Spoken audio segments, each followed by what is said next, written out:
Selamat pagi, salam sejahtera bersama saya Nala Huda dan bertemankan rakan tugas Hafizi Rosli untuk menceritakan tentang bagaimana seluruh masyarakat boleh menggerakkan usaha untuk mengekang penularan COVID-19 ini yang diumumkan oleh Pertubuhan Kesihatan Sedunia baru-baru ini, bagaimana ia sudah bertukar menjadi satu pandemik berbanding sebelum ini satu epidemik. Dan seperti yang kita paparkan tadi, infografik menceritakan perbezaan itu antara epidemik, endemik dan juga pandemik. Jadi kita nak memahami apa sebenarnya langkah-langkah yang perlu diambil bukan saja pada tahap kerajaan tetapi kita sebagai masyarakat ada langkah yang kita boleh ambil sebenarnya. Kita lihat di Korea Selatan bagaimana peningkatan itu sudah pun mula perlahan dengan usaha yang kita lihat bukan saja pada tahap kerajaan, semua ataupun setiap rakyat Korea Selatan itu juga sertai dalam usaha mengekang COVID-19 itu. Dan kita juga nak memahami selain langkah yang diambil oleh masyarakat, kita juga nak melihat dari sudut agama. Kita lihat majlis-majlis sebelum ini seperti yang dilaporkan oleh KKM, Majlis Tabligh melibatkan dalam 5,000 jemaah tabligh itu kini perlu tampil melakukan ujian saringan COVID-19 itu susulan seorang daripada peserta didapati positif setelah pulang ke Brunei. Dan kita juga nak memahami apa juga langkah yang kita ambil dalam menjalankan ujian itu. Saya kira ramai yang rasa bimbang, ramai yang risau sekarang ini dan ramai juga yang nak menjalankan ujian itu walaupun tidak mempunyai sebarang simptom yang begitu drastik tapi masih nak melakukan ujian itu kerana ada rasa risau dan bimbang. Tapi kita nak faham apa impaknya, adakah kita cukup sumber resources untuk melakukan ujian secara besar-besaran. Jadi untuk itu Hafizi, kita bersama tetamu. Memperkenalkan Profesor Madya Dr. Malina Osman merupakan pakar kesihatan awam, epidemiologi dan juga biostatistik daripada Universiti UPM untuk berbincang dengan kita mengenai perkembangan COVID-19 ini. Dan kalau kita melihat kepada situasi COVID-19 ini yang melanda negara, semalam WHO juga turut mengklasifikasikan ia sebagai pandemik. Dan jadi untuk memahami mengenai pandemik ini sendiri, bagaimana agaknya kita sebagai masyarakat ini harus bersedia kepada satu arahan daripada WHO ini mengatakan pandemik ini. Maknanya kita perlu meningkatkan dari segi kita ada kesedaran mengenai COVID-19 ini. Tetapi kita juga ingin mengetahui dengan pengklasifikasian ia kepada pandemik ini, apa agaknya langkah seterusnya yang kita kena lakukan? Okey, istilah endemik, epidemik dan pandemik ni adalah hanyalah istilah yang digunakan untuk menggambarkan sejauh mana wabak ni tersebar. Kalau sebelum tu kita sebut ia hanyalah epidemik dapat satu tempat sahaja, tapi sekarang ni telah merebak hingga hampir ke seluruh dunia. Pengurusan wabak masih sama.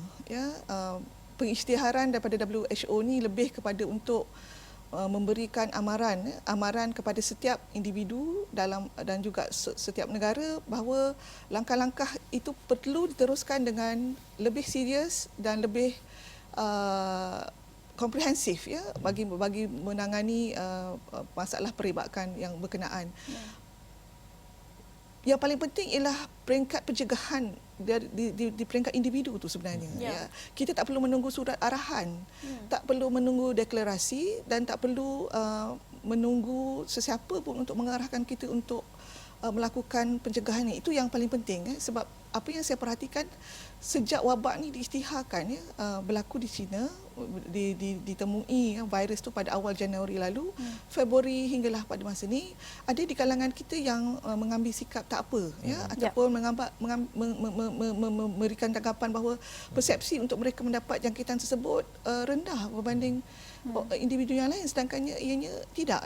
Ada juga di kalangan individu yang bertanyakan kepada saya, kalau misalnya kata kita nak batalkan keperluan untuk keluar negara, adakah surat arahan daripada kerajaan ataupun mana-mana kementerian untuk dia berbuat demikian? Jawapan saya, kita tak memerlukan surat arahan ataupun deklarasi. Kita sendiri yang apa yang disebut empowered ataupun memberikan keputusan tersebut yang terbaik bagi kita untuk mencegah penyakit yang berkenaan. Sangat menarik doktor sebut itu inisiatif kita sendiri. Ya, betul. Tapi adakah doktor sendiri melihat inisiatif itu diambil? Seperti yang kita lihat, ada yang tahu mengenai kes positif, status positif itu, tapi masih menghadiri majlis-majlis besar-besaran, masih pergi ke halayak ramai. Jadi mungkin tidak perlu menunggu arahan itu, tapi bagaimana kita nak sampaikan amaran atau mesej itu kepada orang ramai, ambil tahap ataupun tahap keselamatan yang tertinggi. Ya. Kalau ditengok dari segi pola perubahan tingkah laku dan juga mengambil keputusan untuk mencegah penyakit ini, saya cerap dia agak lebih kurang sama dengan penyakit-penyakit yang lain. Apabila kita mempunyai tanggapan kita bersiko untuk mendapat penyakit itu, kita akan mengambil tindakan yang lebih berjaga-jaga. Tapi bila kita rasa tak apa, kita mungkin tak kena penyakit ni, dan kita rasa macam tidak berkemungkinan penyakit itu untuk mendapat, jadi tak ada langkah-langkah yang nak diambil. Sikap tak apa inilah sebenarnya yang mengundang kepada kita sebut pintu-pintu perebakan yang mungkin menularkan penyakit berkenaan kepada masyarakat. Dalam contoh yang kita tengok beberapa yang sebelum ni, itu disebabkan oleh sikap tak apa yang berkenaan. Saya beberapa minggu ni sebenarnya saya memikirkan apakah sebenarnya sebab-sebab yang menyebabkan, saya tak tahu ramai mana, tapi yang jelas terlihat ialah ada di kalangan kita yang mengambil sikap tak apa ni, yang tak apa ni sebenarnya yang menjadi risiko kepada orang lain untuk mendapat jangkitan yang berkenaan. So saya buat simple survey sebenarnya di kalangan mereka yang saya kenali, dan antaranya ialah halangan komunikasi itu. Halangan komunikasi itu. Saya lihat di sini kita memerlukan satu mekanisme yang mana maklumat itu dapat disampaikan pada semua individu masyarakat dengan berkesan.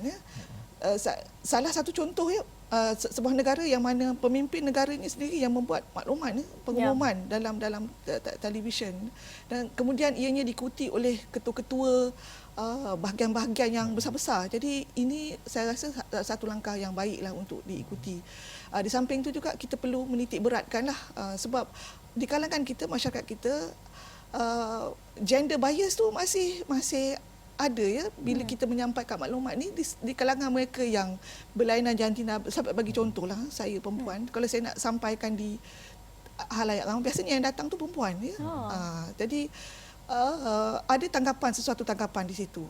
Jadi dari segi komunikasi pada masa akan datang, bagi saya mungkin kita perlu lebih ramai lagi yang dapat kita sebut mengconvincekan perkara ni pada masyarakat, bahawa yang penting tu adalah maklumat untuk kita berubah dan seterusnya mengambil langkah pencegahan tu dan mengelakkan masyarakat dalam bahaya. Satu aspek yang sangat menarik dari sudut kepelbagaian dan juga gender itu, kita tak dengar lagi aspek itu, sangat menarik. Dan antara saranan yang kita dengar juga oleh Kementerian Kesihatan Malaysia dan juga kerajaan-kerajaan lain juga, saranan untuk mengelakkan atau menangguhkan perhimpunan secara besar-besaran ataupun mass gatherings. Namun ada juga yang menimbulkan persoalan, apa sebenarnya yang dimaksudkan dengan perhimpunan besar-besaran, mass gatherings? Apa kriteria yang dimaksudkan? Adalah perlu sekurang-kurangnya 200 orang, 300 orang ke bagaimana? Adakah ini termasuk sekolah, kerja, majlis perkahwinan dan sebagainya? Apa sebenarnya yang dimaksudkan oleh mass gathering ini? Mass gathering ataupun perhimpunan beramai-ramai ni, kalau kita tengok garis panduan yang dibuat oleh WHO, mereka tidak meletakkan nombor. Terpulang kepada organisasi masing-masing untuk memberikan definisi bentuk mass gathering. Dia bergantung kepada keluasan tempat tu, bilangan yang hadir, dan juga satu lagi ialah tempoh mana exposure, pendedahan mereka untuk berada. Saya bagi contoh, dalam studio ni mungkin boleh muat dalam 20, tapi kalau kita kata 50 orang dah agak padat, secara umum semalam saya perolehi surat perkeliling dari sebuah kerajaan negeri yang menggariskan bilangan tu tidak boleh melebihi 100 orang. Bagaimana mereka menetapkan 100 orang tu saya tak pasti. Bagaimanapun pada pandangan saya, 3 perkara tu yang perlu dititik beratkan. Contohnya kalau nak buat bengkel untuk 45 orang dalam satu bilik yang keluasan yang cukup, maksudnya kita boleh kekalkan jarak antara satu sama lain tu sekurang-kurangnya 1 meter, tidak terlalu rapat. ventilasi yang bagus dalam dewan, kemudian mereka tu semua sihat, ya, bukan di kalangan warga emas yang 60 tahun ke atas, tidak ada risiko. Pada pendapat saya ini boleh diteruskan, tak ada isu. Bagaimanapun kalau saya kata dalam keadaan yang agak padat, ya, kepadatan individu yang terlalu dekat, ya, dan kemudian ventilasi yang tidak berapa bagus, dan individu yang hadir itu mungkin ada risiko penyakit-penyakit tertentu, diabetes, kencing manis dan sebagainya, saya rasa eloklah ditangguhkan. Satu lagi, mass gathering ini juga perlu dilihat dari segi objektifnya. Kenapa ia perlu dilaksanakan? Penting ataupun tidak. Ya, dalam keadaan wabak pada hari ini, saya sarankan supaya matlamat tu perlu disandarkan sejauh mana kepentingan tu. Kalau misalnya kata kita tangguhkan, ia melibatkan hidup dan mati, mungkin kita terpaksa teruskan, ya. Tapi kalau misalnya kata perkara itu hanyalah perkara-perkara yang kita boleh turut bincangkan dalam media ataupun platform yang lain, boleh diteruskan, eloklah dibatalkan. Doktor, nak bercakap begini, tadi doktor ada mengatakan mengenai ventilation yang baik dan sebagainya.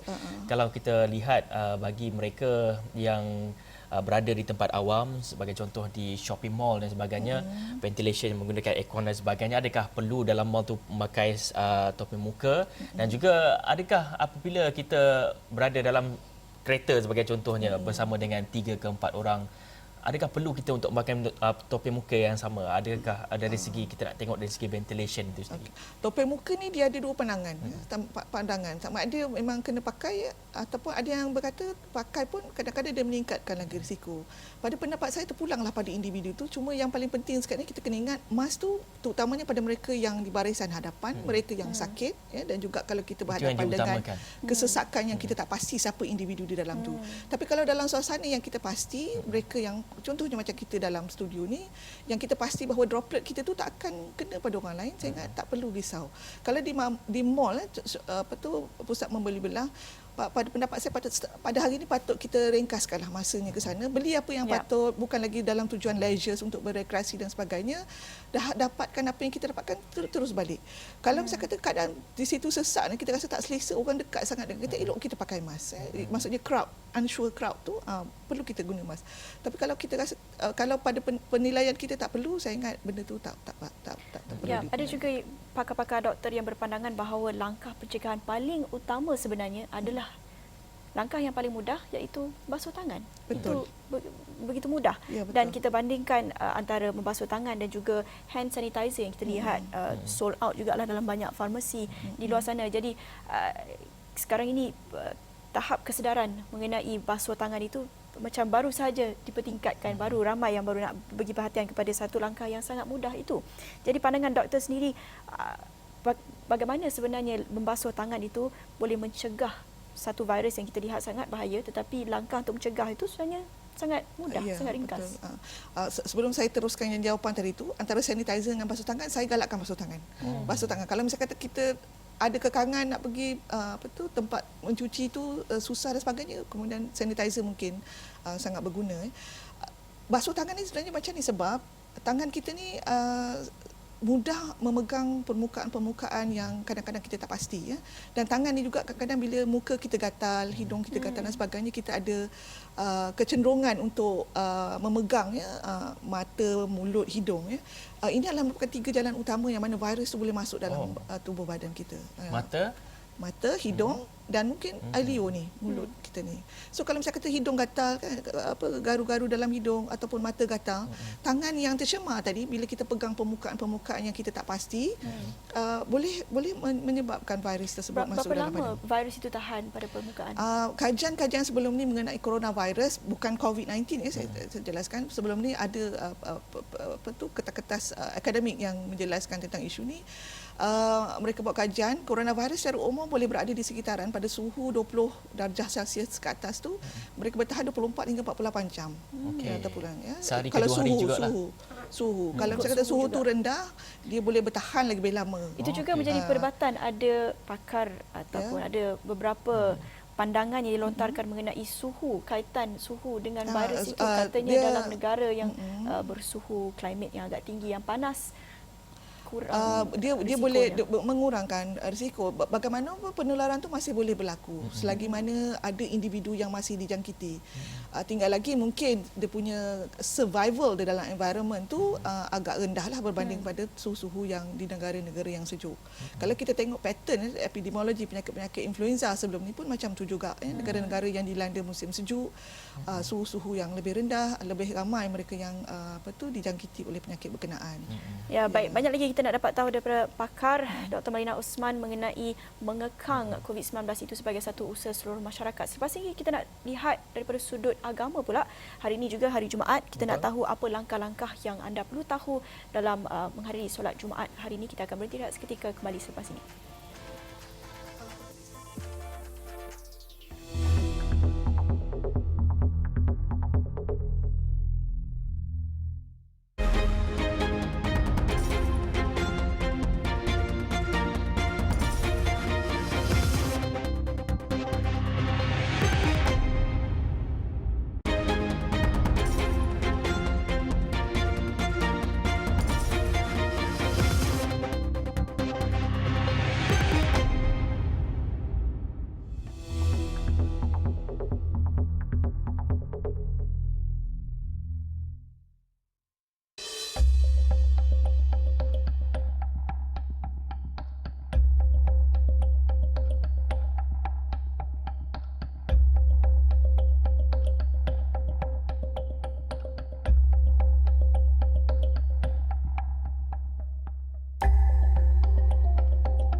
Itu langkah-langkah yang kita perlu ambil sekiranya berdepan dengan ancaman COVID-19 dalam menghadiri solat Jumaat itu. Hari ini juga merupakan hari Jumaat. Kita menjangkakan masjid-masjid kalau mengikut kepada saranan yang telah diberikan oleh Dr. Zulkifli, menyediakan hand sanitizer, menyediakan tuping muka, face mask dan sebagainya.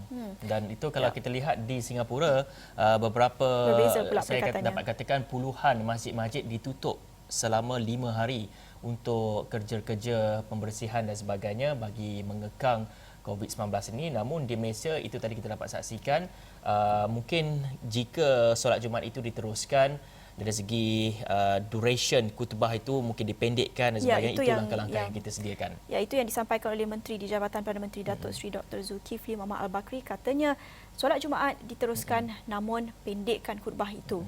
Katanya untuk mengurangkan masa berkumpul itu. Katanya, kami berpendapat solat Jumaat adalah sepatutnya kita lakukan walaupun dalam keadaan sebegini.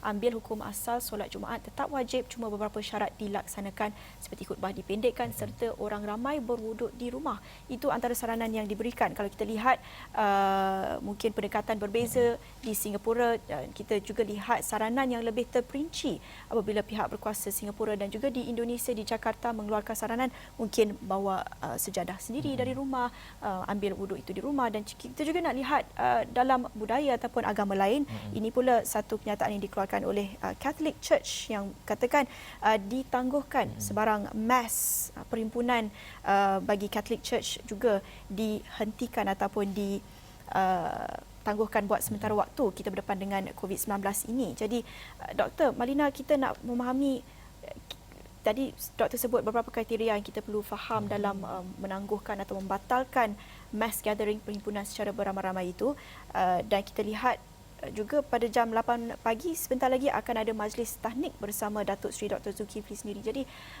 kita nak memahami antara seimbangkan antara kewajipan agama itu sendiri, kewajipan ibadah, tetapi juga untuk menjaga keselamatan. Bagaimana kita nak seimbangkan, ambil langkah berjaga-jaga dan juga menyampaikan maklumat itu kepada orang ramai.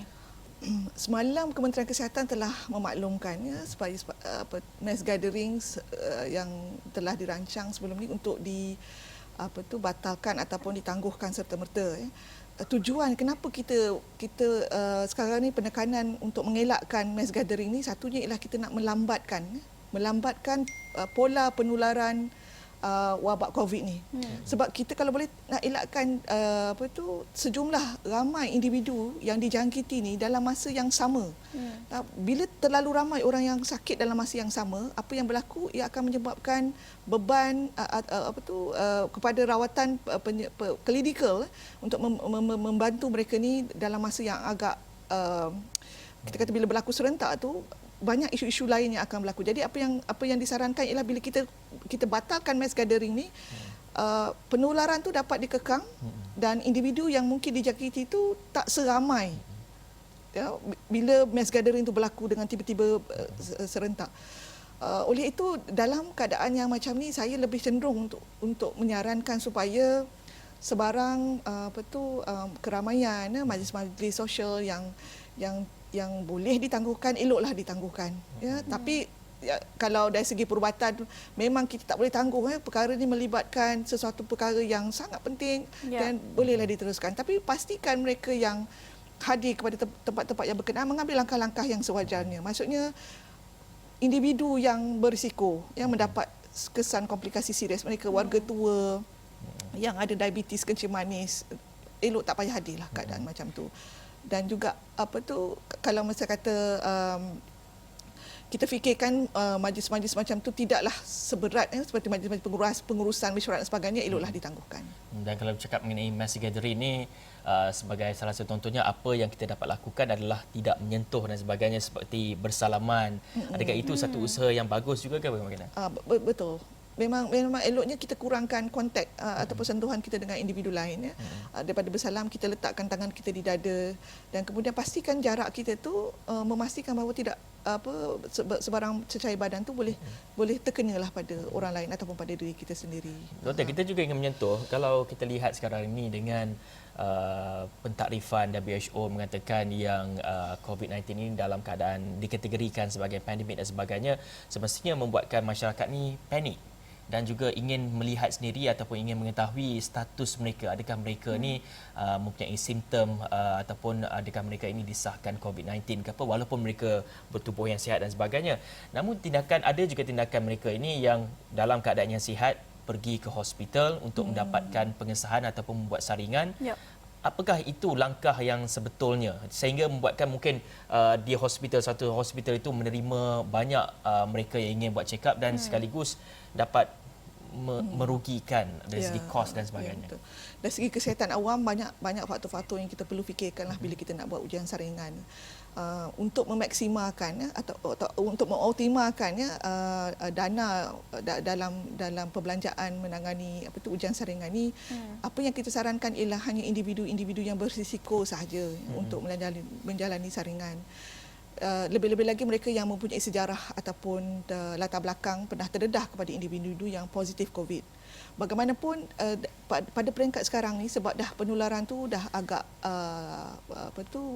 lebih luas berbanding pada awal pertengahan Januari dan Februari lalu, apa yang saya boleh sarankan ialah mereka yang tidak ada simptom tapi mempunyai sejarah terdedah kepada mereka yang COVID positif ni, bagi saya boleh ambil langkah berjaga-jaga untuk self quarantine diri sendiri. Tak perlu jalani ujian. Maksudnya dia tak ada simptom, tak ada batuk, tak ada demam, tak ada sesama dan sebagainya. Ya. Bagaimanapun sekiranya ada simptom, batuk, sesama dan demam tu, mereka perlu mendapatkan ujian berkenaan seperti yang disarankan. Dan mereka yang sihat, tak ada apa-apa risiko. Umur 20 tahun, tak ada diabetes, tak ada kencing manis dan sebagainya, tak perlulah untuk memberi untuk pergi ke pusat-pusat berkenaan untuk mendapatkan saringan. Betul. Macam semalam ataupun beberapa hari lalu, beberapa hospital telah pun mengeluarkan kenyataan untuk menghadkan jumlah pelawat datang ke hospital. Dan sebagai contohnya adalah di Hospital Tengku Ampuan Rahimah Kelang yang menyatakan mereka yang di bawah umur 12 tahun tidak dibenarkan melawat ke wad. Jadi kita nak mengetahui risiko agaknya dari segi range umur berapa yang agaknya mudah untuk dijangkiti dengan COVID-19. Kalau saya tak silap, kebanyakan hospital memang kurang 12 tahun memang dia tak benarkan naik. Ya? Lebih daripada 12 tahun baru naiklah. Secara umum jangkitan ni mudah berlaku di kalangan kanak-kanak, ya, kalau bisa kata, dan mereka ni terdedahlah untuk mendapat jangkitan yang mungkin ada di ward. Bagaimanapun terpulang juga pada keadaan-keadaan tertentu mungkin mereka juga dibenarkan, tu saya tak pasti, tapi secara umum 12 tahun ke bawah memang tak dibenarkan. Cuma kalau kita perhatikan dalam pola COVID ni, kanak-kanak tak ramai yang dapat tu. Tu ada satu perkara yang menakjubkan para saintis, dan mereka cuba sekarang ni membuat kajian bagaimana kesan imuniti di kalangan kanak-kanak menyebabkan mereka terlindung dari mendapat jangkitan COVID-19. Doktor, kita juga lihat baru-baru ini terdapat kes sporadik. Pertama, jadi kita nak memahami apa yang dimaksudkan dengan sporadik itu dan apa langkah yang kita boleh ambil. Adakah ia satu sebab untuk kita panik? Apa yang dimaksudkan sebenarnya? Saya baca tentang sporadik itu semalam. Sporadik ni maksudnya kes tu berlaku tanpa ada sejarah pendedahan. Maksudnya dia tak ada history, dia tak ada sejarah pergi ke luar negara, dia tak ada terdedah pada pesakit COVID dan dia dapat jangkitan. Bagaimanapun saya dimaklumkan baru ni sekejap pagi tadi yang mana yang individu sebenarnya trace tu ada yang positif. Maksudnya bukan sporadik.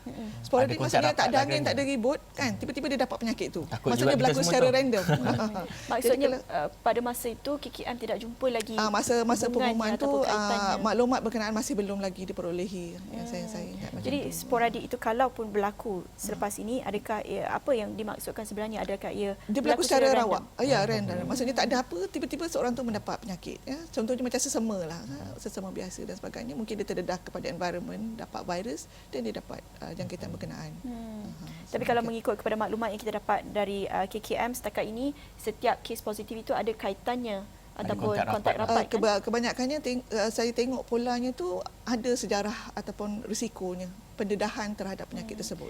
Ya, secara ringkas Doktor, sebelum kita akhiri Awani Pagi ini, kita nak memahami kalau kita bandingkan dengan kes-kes di negara lain, kita lihat di China juga, di Hubei itu sendiri pusat penularannya sudah perlahan peningkatannya. Semalam saya kira hanya 8 kes baru di Hubei dan juga di Korea Selatan. Secara ringkas Doktor, apa langkah yang kita boleh ambil sebagai contoh daripada negara-negara ini? Kena pertingkatkan pencegahan yang boleh, basuh tangan, elakkan sentuhan antara satu sama lain dan jangan join mana-mana mass gathering beramai-ramai ini sehingga tempoh dimaklumkan. Kalau perlu gunakan mask dan ambil keputusan yang sewajarnya untuk mengelakkan diri kita daripada mendapat jangkitan tersebut. Ya, baik. Itu sedikit nasihat daripada Profesor Madya, Dr. Malina Osman, pakar kesihatan awam, epidemiologi dan juga biostatistik daripada UPM, berkongsi dengan kita mengenai COVID-19 dan apapun kita mengharapkan semuanya bakal berakhirlah dalam masa yang terdekat ini supaya kita dapat meneruskan hidup kita dalam keadaan yang tidak panik dan sebagainya, dan itu harapan daripada semua orang sebenarnya. Ya, apapun laporannya ada di astroawani.com. Kami akan kemaskinikan dari semasa ke semasa. Dan terima kasih kepada Profesor Madya Dr. Malina Osman. Sekian saja daripada kami di Awani Pagi. Bersama saya Nala Huda. Dan saya Hafiz Rosli. Assalamualaikum warahmatullahi wabarakatuh.